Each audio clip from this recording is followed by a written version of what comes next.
You chose absolutely right tuning in to Rwanda Television tonight. A very good evening to you and welcome to our tonight's edition and a glimpse to it. These are the headlines. Independent presidential candidate Philip Mpayimana has campaigned in the districts of Rusizi and Nyamasheke. Democratic Green Party presidential candidate Frank Habineza continued his campaign rally in Rutsiro and Karongi district. And to other matters, in the 2023-2024 fiscal year, the Rwanda Revenue Authority collected over 2.6 billion Rwandan francs in tax revenues.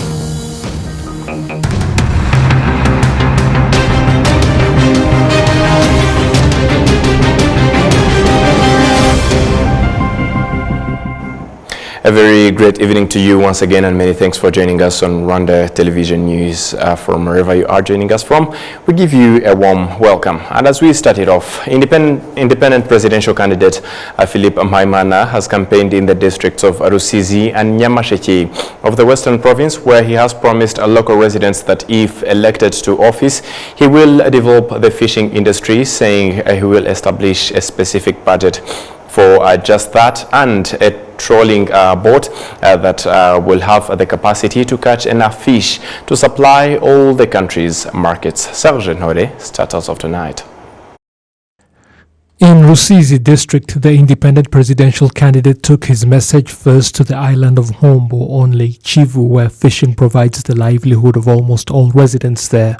Ndashaka ko habaho ingengo yihariye ituma abanyarwanda bamenya ibijyanye n'uburobyi. I want the term fishing to be included in the name of the Ministry of Agriculture and Animal Resources. I want a special budget for the sensitization of the general public on the importance of fishing and the health benefits of eating fish. I believe that because most of you are engaged in the fishing industry, you would benefit from that. You should ask yourselves why no fish is delivered to Nyamagabe, yet the district is not far away. They say the reason is because the fish stocks in Lake Kivu were depleted. And that is why I am calling for the development of the country's fishing industry. And given the opportunity, I intend to ensure that a trawling vessel is bought for the country. Again, that would benefit you people who live on Hombo Island because it would provide enough fish to supply all of the country's markets.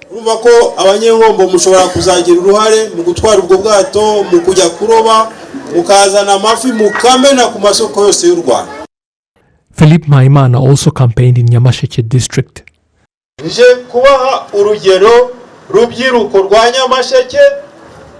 am here to provide you young people of Nyamasheke with a message, the culture of leadership, of striving to be leaders, and to be good leaders is what we must harvest from the past 30 years.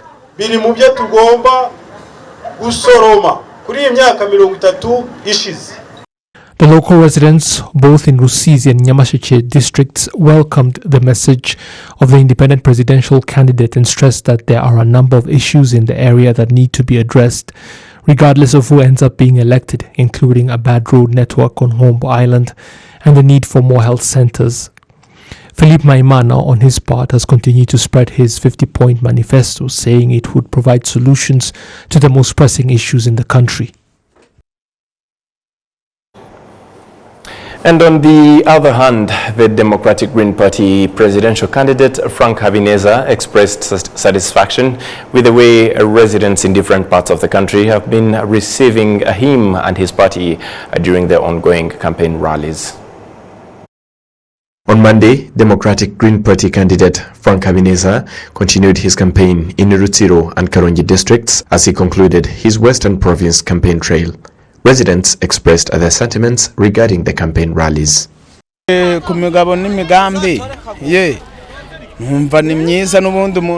listened to his pledges that it's all for the good of we, the citizens, and we thank him for that. We also obviously thank others contributing to our well-being, like providing us with the peace and security.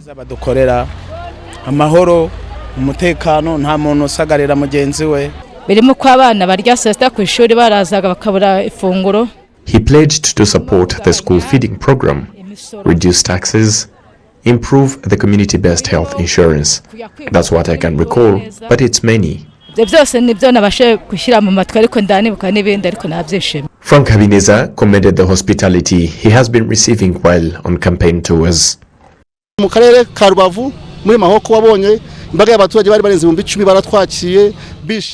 in Mahoko, Ruavu district, more than 10,000 citizens received us, and even here today we received great hospitality. They danced with and for us. They crafted poems. The same was done in Rutsiro district. Residents even gifted us, and that means a lot to us. It means that Rwandans are growing their knowledge in terms of understanding politics. Our policies are simple. They are citizen-centered. Our party doesn't give in to divisions.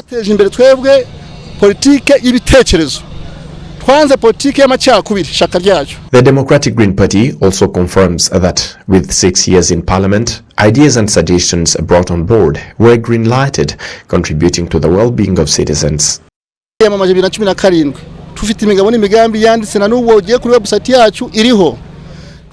We campaigned in 2017. Our manifesto that time is still on our website. We promised that if citizens supported us, we would improve the school feeding program, which was hard and implemented. We pledged to advocate for the salary of our servicemen and women in the army to be increased. The President of the Republic heard that and did it right away. We advocated for the improvement of the community-based health insurance, and that was done, and it was our initiative. Since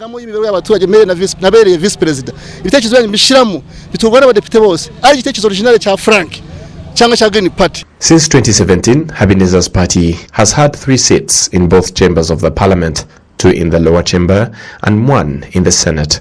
They also have members in the local councils, which increases their chances compared to 2017, given the consistent efforts and achievements.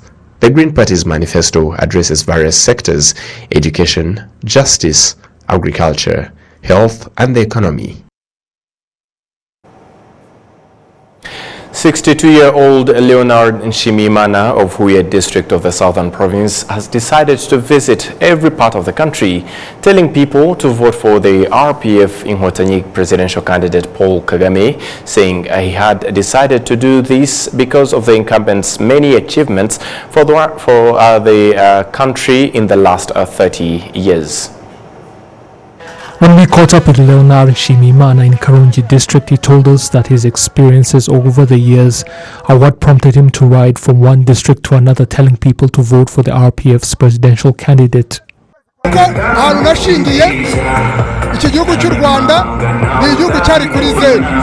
The reason I decided to do this is because our country was once at the lowest point possible. And when the RPF liberated Rwanda, I honestly wondered how we would survive as a country without an economy. But look at what they have done, rebuilding the country to the extent that we're all proud of what has been achieved. They stopped the genocide against the Tutsi, and now when I reach a new district, I stop at crowded locations or among other taxi motorcyclists such as myself and tell them of all the party has achieved. When I told people of what I intended to do, my loved ones worried about me. But I reassured them, reminding them that even back in 1994, when we were being urged to kill the Tutsi, I decided not to and later was rewarded for it. So even now, I am not afraid to do this because I believe it is the right thing to do. Paul Kagame is a great man, and I am not afraid to tell that to people because he saved the country when it was overflowing with blood, and now it is overflowing with milk and honey.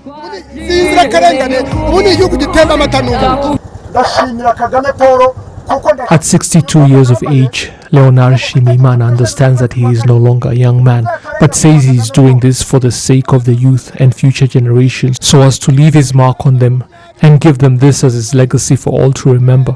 He told us that unlike what some people are speculating, saying his trip is being funded by the RPF party, he has been paying for all of the expenses out of his own pocket. When we spoke to him, he had already covered 26 of the country's 30 districts with the message he says he wants people to remember him by. During its campaign activities in Rusizi and Nyamasheke districts, the Liberal Party, PL, emphasized that if the parliamentary candidates are elected, they will strive to promote professional fish farming and improve infrastructure in these particular districts. Olive Nete brings us the report.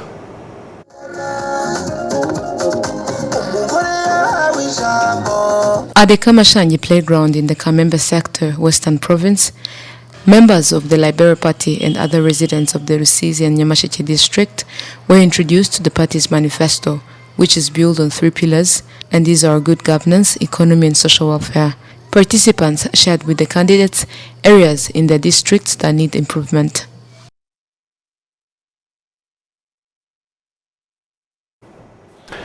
And we'll come back to that.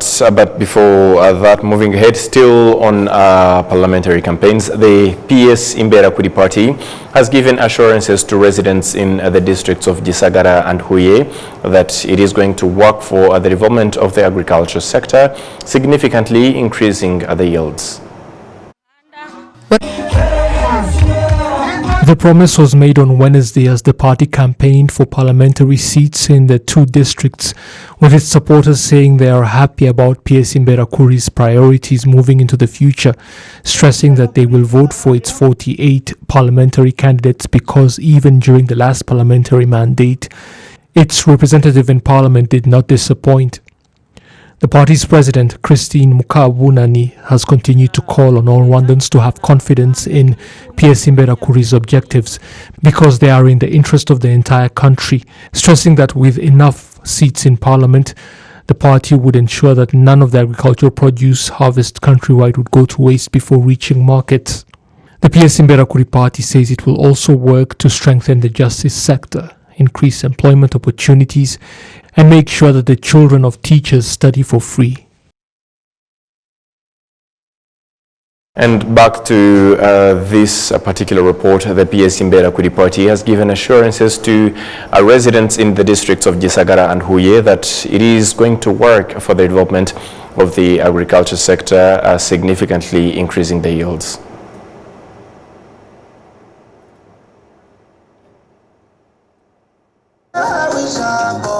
At the Kamashangi playground in the Kamembe sector, Western Province, members of the Liberal Party and other residents of the Rusizi and Nyamasheke district were introduced to the party's manifesto, which is built on 3 pillars, and these are good governance, economy and social welfare. Participants shared with the candidates areas in their districts that need improvement. Be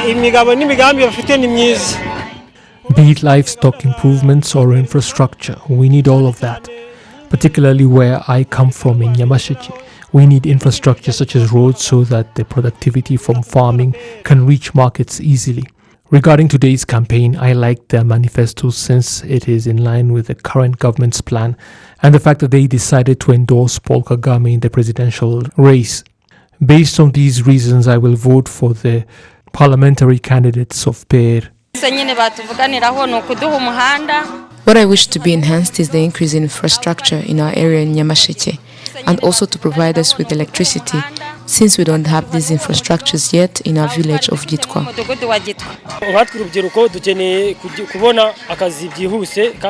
As young people, we need to get employment faster and work professionally. The parliamentary candidates of PER have said that they will increase technical vocational schools so that we can easily create jobs and contribute to the development of our country. The General Secretary of the Liberal Party, Honorable Muhire Adri, emphasized the party's focus on community development. She assured that if elected, the party would strive to promote professional fish farming in these areas, aiming to enhance productivity for those involved in the industry.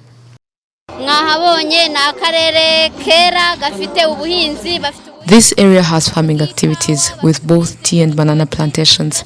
We want the agriculture-based economy to boost, and we will help them achieve that. They can also improve their fish farming as they are close to Lake Kivu.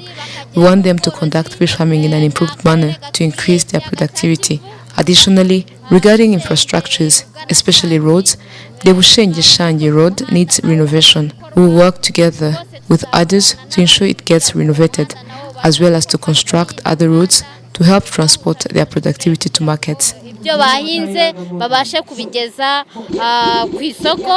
Honorable Adri also noted that the party would focus on maintaining the established medical infrastructure and work towards expanding such facilities in these areas. The Rusizi district has both the Gihundwe and Mibirizi hospitals. Before, residents used to go to the University Teaching Hospital of Butare, but now they even have the Bushenge Referral Hospital. They no longer need to travel long distances to find medical services. We will work with others to preserve these infrastructures and also work towards improving them so that the Gihundwe and Mibirizi hospitals can continue to provide better medical services. The Liberal Party aims to promote justice and development for all citizens. It is campaigning for seats in the parliament in the upcoming elections, scheduled on the 15th of July. The party has also endorsed Paul Kagame, the RPF presidential candidate, in the presidential race. Olive Nete, RTV News. Thank you, Olive. And a small correction. This was the report about the PL or Labour Party campaigning for or vying for parliamentary seats in this year's elections. And moving ahead to other matters, the Ideal Democratic Party has told Kigali residents that it intends to build upon the achievements made in the country's justice sector, the economy and unity to make even greater achievements in the next 5 years.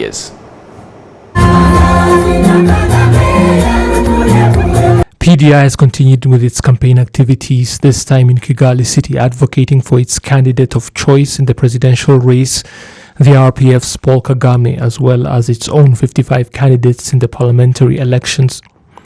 Young men and women in the Ideal Democratic Party were given the opportunity to express their satisfaction of how in the last 30 years the country's youth have been encouraged to step up and take leadership positions, training them from an early age to make responsible decisions as citizens. The party's president, Sheikh Musa Fazil Haririman, has urged all Rwandans to share PDI's vision for the future and vote for its parliamentary candidates so that it can work with other political parties to make their manifesto a reality and the continued drive to build up the country. Wednesday marked the 5th day of campaigning for PDI. This being the first time the party has decided to stand for election in the parliamentary elections without being part of a coalition. On Friday, it will be campaigning in Ruhango district of the southern province.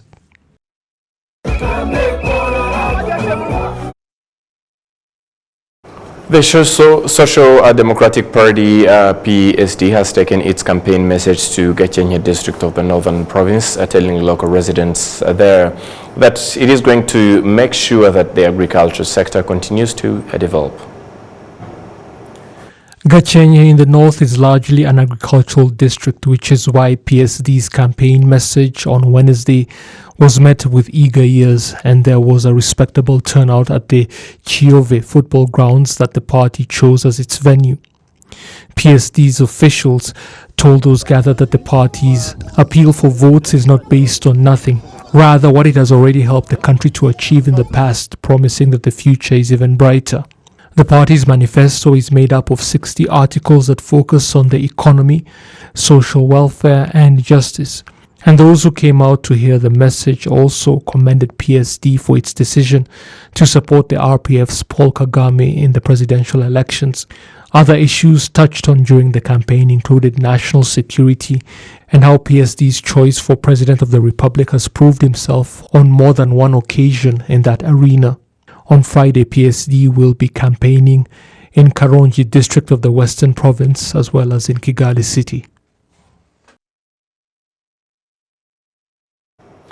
Youth and people living with disabilities vying for seats in the parliament have been campaigning in the Eastern Province, have been asked by the electorate to take the time to actually listen to the needs of those they serve if they indeed are elected to the parliament. The appeal was made as the candidates appeared before the voting committees of their respective categories made up of more than 130 people in Rwamagana district of the Eastern Province, presenting their manifestos to those gathered. Members of the electorate living with disabilities that we spoke to stressed that they still face many challenges that they would like their representatives in Parliament to help address, including increasing access to specialized services that take their disabilities into account, such as being provided with prosthetics and other aids in their day-to-day lives. The 31 candidates in the youth category highlighted some of the challenges that young people in the country are facing, including teen pregnancies, school dropouts, and unemployment, outlining how they intend to work to address them.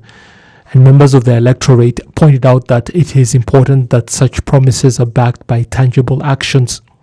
As many as 151 people make up the voting committees in the Eastern Province for people living with disabilities, while 63 will vote in the youth category. The RPF Inkotanyi party parliamentary candidates have been campaigning in Karongi, a district of the Western Province, where they have told supporters that the party will continue to deliver on its promises moving into the future.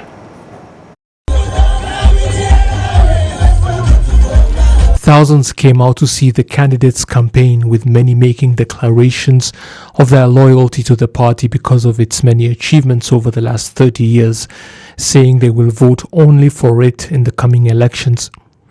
The local residents also pointed out that not only has the RPF Inkotanyi party achieved success at the national level when it comes to development and security, it has also done so at the local level, helping to create much-needed employment for Karongi residents, which is why it enjoys strong support there. Among the achievements highlighted, specifically for Karongi, include the current construction of a water purification plant in the district that will address water shortage problems for many decades to come. The district is also to have a methane gas extraction facility that will exploit reserves in Lake Chivu and provide cooking gas for households. Karongi has 3 tea processing plants, many schools including universities, 70% of households have electricity, and much more, all of which the local residents attribute to the RPF Inkotanyi party.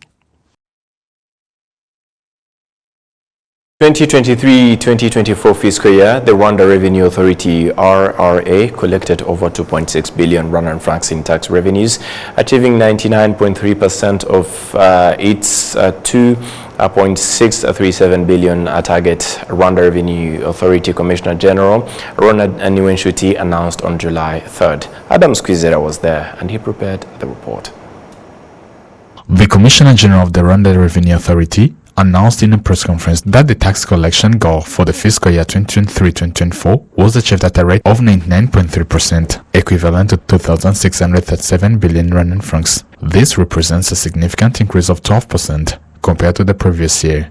Rwanda Revenue Authority Commissioner General Ronald Niwenshuti noted that this achievement was mainly attributed to the increased use of electronic billing machines. So the major contributors, one is the number of taxpayers that we have registered and using the electronic billing machines, which we call the EBM. The number when we started the year was at 84,448. Today we have, by the end of this fiscal year that we have just ended, we are at 117,631, which translates into 28% growth. And we are continuing. And of those, around 32,529 are VAT registered, meaning they have contributed to the VAT collection. However, Ronald Niwenshuti, the Commissioner General of the Rwanda Revenue Authority, emphasized that this milestone is a testament to the progress made in the taxation system of the past 30 years. He highlighted that since its establishment in 1998, the Rwanda Revenue Authority has increased tax collection from 68 billion to 2,619 billion Rwandan francs. Currently, this level of tax collection contributes to 51.2% of the state's budget. And that is not about money, it's also about what has been managed to be done out of that. So I mentioned some of the infrastructure that you have seen, and I'm sure you have seen a lot of new roads coming up. You have seen hospitals, schools, the security that we enjoy. All that comes out of tax. But I also gave an example of the recent infrastructure that we are all enjoying, which is the stadium. That comes out of tax. So I think there's a lot that has been done and there's a lot to do, I would say we are on the right track. The Commissioner General also indicated that methods to help people receive tax reductions are being considered. He emphasized that other programs aimed at assisting taxpayers are also in development. There has been a shift where our traders normally used to import from outside the region, but now they're importing from the region, which is also good, depending on the trade protocols that the government has signed and has put in a lot of effort. But when there's importation from the region, there are certain taxes that are not paid. So that also can create that 1% reduction. So the other factors we shall be sharing along the way as we do the reconciliation. So are we optimistic? We are very optimistic. We are very optimistic that in this coming year, the target that we are given, we achieve it. And should there be any reason why, we shall definitely explain. But we are optimistic because it has been well analyzed, and we think and believe that our projections are accurate. The Rwanda Revenue Authority announced its projection to collect 3,061.2 billion Rwandan francs in taxes, which will contribute to the budget sufficiency at the rate of 54.3%. It's also expected that the GDP tax income will reach 15.8% in the 2024-2025 fiscal year. Adam Squizera, RTV News.